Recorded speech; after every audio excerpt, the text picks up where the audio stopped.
ছোটবেলা গেছে সেই কতকাল আগে, আমি ভুলে যাই সেই মাঝে সাঝে। তবে মনে পড়ে খুব দুর্লভ তিনি, কোনো এক পুরনো ক্যালেন্ডারে।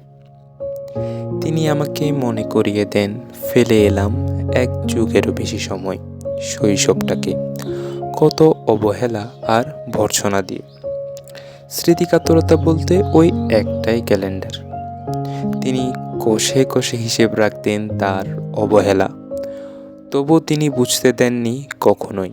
আজ মনে হয় ক্যালেন্ডারটুকুও খুব পরিণত।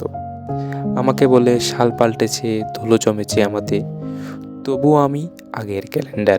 সত্যিই কি তাই?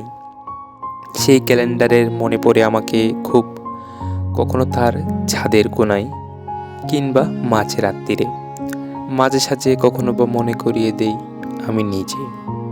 শুনেছি ক্যালেন্ডারের সাথে কথোপকথন তিনি বেশ উপভোগ করতেন।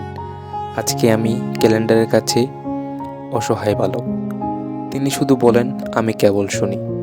আজন্ম ঘাড় হয়েছে আমার। কেন পাল্টেছিলাম অনেকগুলো বছরের পাতা?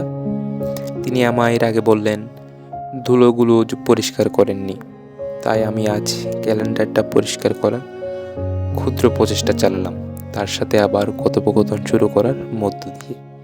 আপনি ভুলে যাবেন না, এক সময়কার দিনের খোঁজ আপনার মাধ্যমেই পেয়েছি। সবচেয়ে বড় সঙ্গী ছিলেন আমার। আজ অনেকেই আছে, তবে ওই ক্যালেন্ডারের সাথে কথা বেশি বলা আমিটাই আজ নিশ্চুপ।